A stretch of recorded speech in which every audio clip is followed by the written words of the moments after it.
बड़ा सवाल कि क्या 14 साल पहले जो वादे मियां नवाज शरीफ ने किए थे, क्या वो पूरा कर पाएंगे? ये वादे उन्होंने तब के प्रधानमंत्री अटल बिहारी वाजपेयी से किए थे, लेकिन गंगा में पानी अभी बहुत बह चुका है। 14 साल में देश, दुनिया और पाकिस्तान की हालत और हिंदुस्तान के हालात पूरी तरह से बदल चुके हैं। ऐसे में नवाज शरीफ ने जो बात कही है या जो वादा किया है, क्या उनके लिए सिर्फ चुनौती बनकर रह जाएगा? इस बारे में बात करने के लिए मेरे साथ मौजूद हैं अशोक टंडन साहब, जो कि पूर्व प्रधानमंत्री अटल बिहारी वाजपेयी के मीडिया सलाहकार थे, लाहौर बस के अंदर मौजूद थे हम लोगों के साथ जो इस ट्रिप को कवर करने के लिए वहां पहुंचे थे। उनसे बात करेंगे। डॉक्टर शकील अहमद कांग्रेस के प्रवक्ता है, उनसे इसलिए बात करेंगे क्योंकि नवाज शरीफ ने डॉक्टर मनमोहन सिंह को और मनमोहन सिंह ने डॉक्टर मियां नवाज शरीफ को भारत आने का न्योता दिया है। सुधांशु मित्तल बीजेपी के नेता हमारे साथ मौजूद है।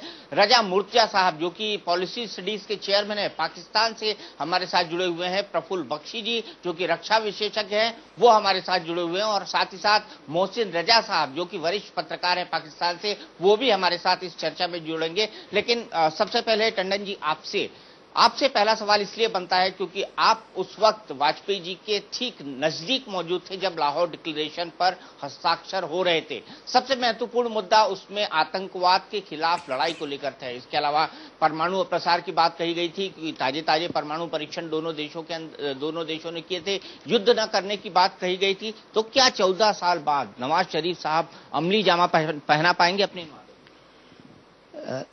देखिए, एक बात सबसे पहले ये क्लियर हो जाए कि नवाज शरीफ साहब ने कोई वायदा नहीं किया था।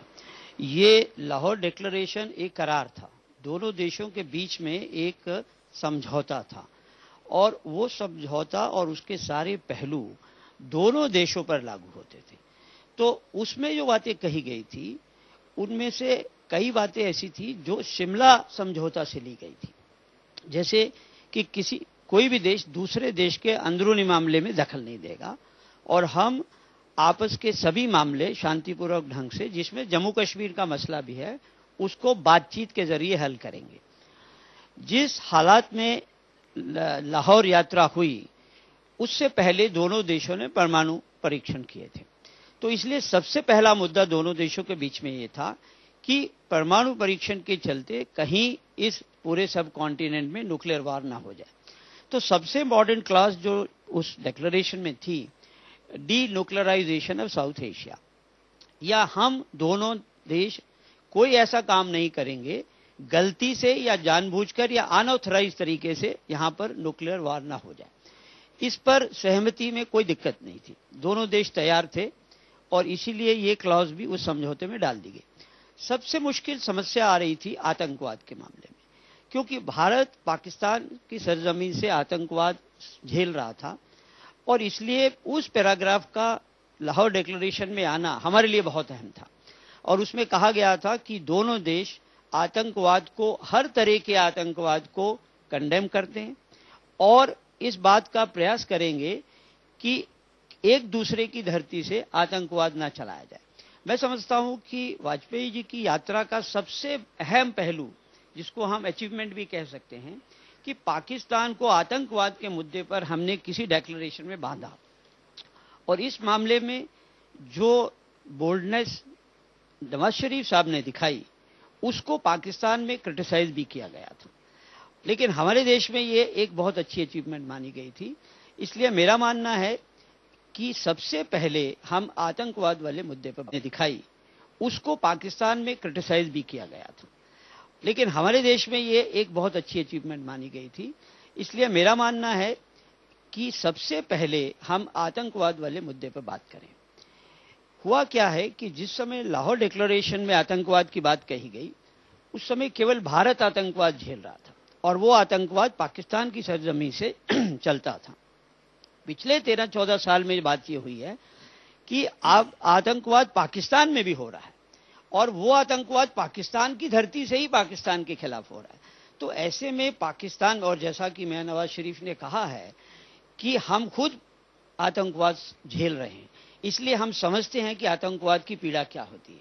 तो ऐसे में अगर उनका जो अभी बयान आया है कि पाकिस्तान की जमीन को भारत के विरुद्ध आतंकवाद के लिए इस्तेमाल नहीं करने दिया जाएगा, ये पहला वादा जो उन्होंने उस समय किया था या एग्रीमेंट में माना था, उसके बारे में पहला एक कैटेगोरिकल स्टेटमेंट आया है।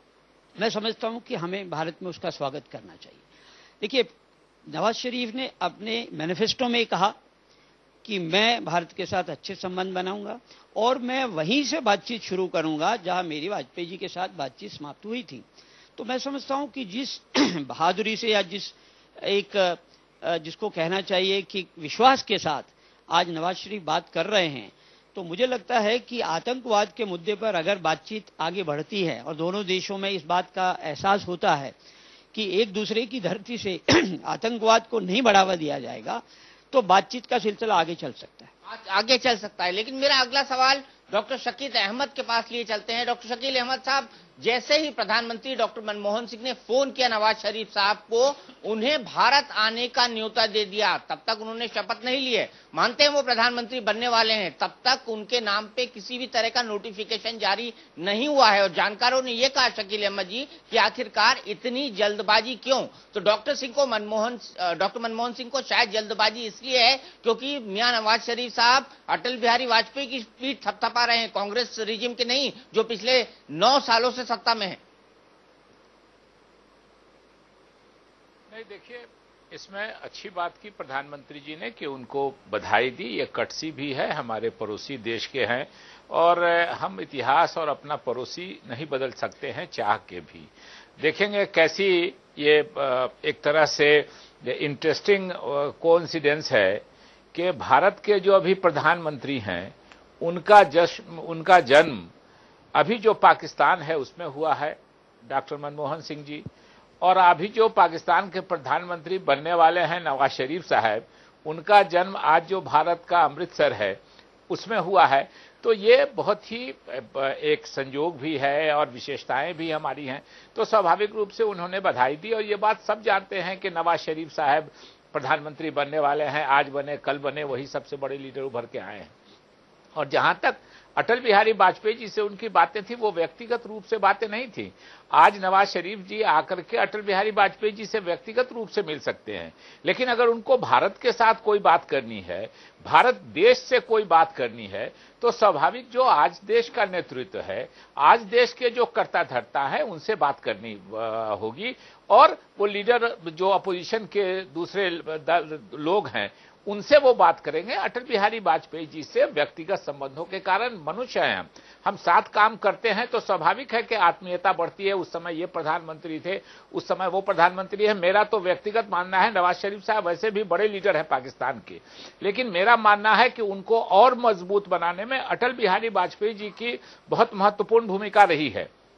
देखिए, पोखरान 2 जब हम लोगों ने किया तो भारत को उससे क्या विशेष लाभ हुआ? हम तो पोखरान 1 1974 में इंदिरा गांधी जी ने किया था, जब हम न्यूक्लियर शक्ति माने गए थे।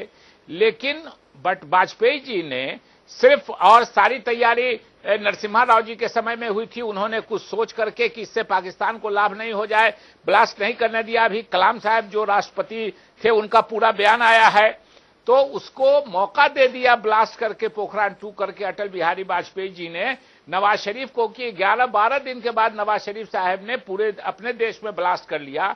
और मुझको उनका 2 दिन पहले का वो वक्तव्य याद है नवाज शरीफ जी का। मैं उस समय एमपी था 1998 में, जब नवाज शरीफ साहब ने कहा, बहुत दुनिया के लोगों ने मना करना चाहा, उनको अमेरिका ने मना किया और भी लोगों ने कहा कि अब हिंदुस्तान ने कर लिया है, अब अगर हम ब्लास्ट नहीं करेंगे तो पाकिस्तान की जनता हमको ब्लास्ट कर देगी, इसलिए हमारा न्यूक्लियर ब्लास्ट करना जरूरी है।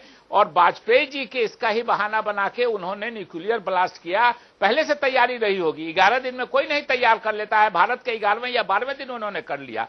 तो वाजपेयी जी ने उनको एक अवसर दिया। और इस इलेक्शन के भी प्रचार में मैं आप ही के टीवी के चैनलों ने दिखलाया कि नवाज शरीफ साहब के पक्ष में जो बात हो रही थी, उसमें एक बात यह भी थी कि नवाज शरीफ साहब ने पाकिस्तान को न्यूक्लियर ताकत बनाया।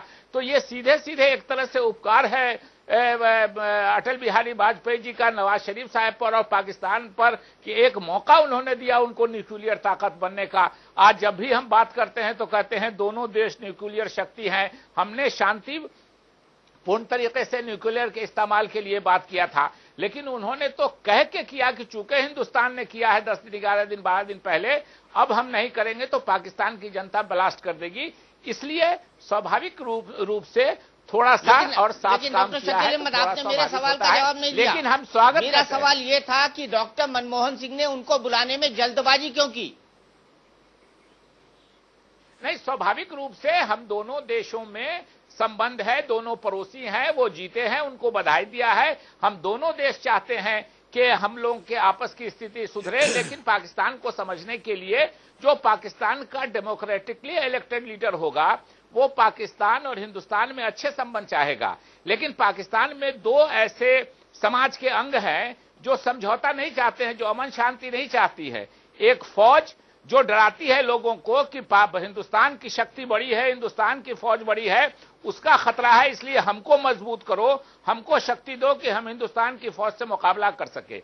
और एक जो कट्टरपंथी हैं वो इसको धर्म के नाम से जोड़ करके कश्मीर के मामले को दुनिया में जो और दूसरे इस्लामिक देश हैं या मुस्लिम देश कह सकते हैं उनसे चंदा उगाही में लगे रहते हैं। ये दोनों का, फौज का भी पाकिस्तान के और ये कट्टरपंथियों का भी वेस्टेड इंटरेस्ट है, जिसके वजह से वो नहीं चाहते हैं कि स्थिति सामान्य हो। लेकिन कोई भी डेमोक्रेटिकली इलेक्टेड नेता, चाहे इस देश का हो या उस देश का हो, अगर उसको दोनों देशों की भलाई मन में है तो वो चाहेगा कि सामान नॉर्मल हो। और इसीलिए मनमोहन सिंह जी ने भी उनको न्योता दिया और नवाज शरीफ साहब ने भी कहा कि हिंदुस्तान बुलाए या न बुलाए, वो भी प्रधानमंत्री नहीं बने हैं, लेकिन मेरी इच्छा है, मैं जाऊंगा, मैं हिंदुस्तान सफर करूंगा। इसलिए ये दोनों बातों का स्वागत होना चाहिए। मैं एक बात का और स्वागत करता हूं उनके, आज ही के तमाम अखबारों में उन्होंने कहा है कि कारगिल की तरह की घटना मैं नहीं होने दूंगा, मैं 26/11 की तरह की घटना नहीं होने दूंगा, मैं टेरर को अपने देश से नहीं ये करने दूंगा। टेरर के मामले में पहले भी उनके लीडरों ने वादा किया था लेकिन वो नहीं पूरा हो सका। लेकिन एक तरह से ये स्वीकारोक्ति भी है कि उन्होंने स्वीकार किया है कि ये सब हुआ है, मैं अपने शासनकाल में नहीं होने दूंगा। इसलिए हम नवाज शरीफ साहब के इस स्टेटमेंट का, ठीक कहा आपके पैनलिस्ट ने, हम स्वागत करते हैं। चलिए, स्वागत की बात मानी, लेकिन आपने अभी भी मेरे उस सवाल का जवाब नहीं दिया कि आखिरकार डॉक्टर मनमोहन सिंह ने इतनी जल्दबाजी क्यों की। भारतीय जनता पार्टी से सुधांशु मित्तल जी हमारे साथ मौजूद हैं। सुधांशु जी, क्या आपको लगता है डॉक्टर मनमोहन सिंह ने नवाज शरीफ को बुलाने में जल्दबाजी की? दीपक जी, एक कहावत है हमारे यहाँ, दूध का जला छाछ को भी फूक फूक के पीता है। पाकिस्तान का जो इतिहास रहा है उसको देख के मुझे लगता है कि कहीं हमें बड़ी गंभीरता से, बड़े सोच समझ के कदम उठाने चाहिए। अभी आपने पिछले कुछ दिनों में देखा कि एक तरफ तो हमारे सिपाहियों के सर कट रहे थे, एक तरफ यहां पे आतंकवादियों के हमले हो रहे थे, और दूसरी तरफ अजमेर में जब इनके जाते हुए प्रधानमंत्री आए तो हमने स्वागत के लिए कोई कमी नहीं छोड़ी थी, जिसकी एक बड़ी तीव्र प्रतिक्रिया हिंदुस्तान में हुई। देखिए, यहां प्रश्न नवाज शरीफ साहब की नीयत और नीति दोनों का नहीं है। मैं उनका स्वागत करता हूं, उनके बयान अच्छे हैं, उनकी नीयत भी अच्छी हो सकती है और उनकी नीति वो जो चाहेंगे वो भी अच्छी हो सकती है। लेकिन पाकिस्तान के बारे में एक चीज समझना बहुत जरूरी है। पाकिस्तान में जो प्रजातांत्रिक सरकार है वो सिर्फ 1/4 हिस्सेदार है। वहां पे 3/4 में एक तरफ न्यायपालिका आती है उनकी, एक तरफ उनकी फौज आती है, एक तरफ उनकी ISI आती है, और इन सबके ऊपर वहां पे तालिबान भी बैठा हुआ है। तो कोई एक अंग जो है अपनी नीति को पाकिस्तान में चला के सफल हो जाएगा, इसके बारे में अभी प्रश्न चिन्ह है। देखिए, मैं जनता को भी एक बधाई देना चाहता हूं। तालिबान ने वहां पे कहा था कि नहीं, इन चुनावों का बहिष्कार होना चाहिए, जनता ने बहिष्कार भी नहीं करा और जनता ने तालिबान को हराया है। वहां पे उन्होंने जवाब दिया है, जनता ने प्रजातंत्र को चुना है वहां पे, इसकी बधाई है। तो मैंने कहा जनतांत्रिक शक्तियां जो हैं वो अच्छा काम करना चाहती है, वो अमन शांति चाहती है। लेकिन पाकिस्तान का इतिहास और पाकिस्तान की जो वहां पे डेलिकेट बैलेंस ऑफ पावर है, उसके अंदर क्या ये संभव है, क्या ये संभव नहीं, इस पर बड़े प्रश्न चिन्ह है। और इसीलिए पाकिस्तान के विषय में कोई जल्दबाजी के कदम उठाना, शायद हम कहीं मुंह की ना खा जाएं। जैसे कहा कि इतिहास से हमें हमेशा सबक सीखना चाहिए। मैं एक और चीज कहना चाहता हूं, हिंदुस्तान की नीति आज तक रही है कि अपने पड़ोसी देशों से संबंध हमारे अच्छे रहने चाहिए। लेकिन जो आज आतंकी माहौल इस देश में पाकिस्तान की वजह से फैला हुआ है, उसमें यहां पे बहुत मिसगिविंग्स हैं। बहुत आशंकाएं हैं, जैसा मैंने कहा, क्योंकि आईएसआई का रोल आज तक इतना भयानक रहा है यहाँ पे कि जब देखो, चाहे बंबई हो चाहे हैदराबाद हो, कहीं हो, हर चीज के पीछे कहीं आईएसआई का हाथ दिखा है।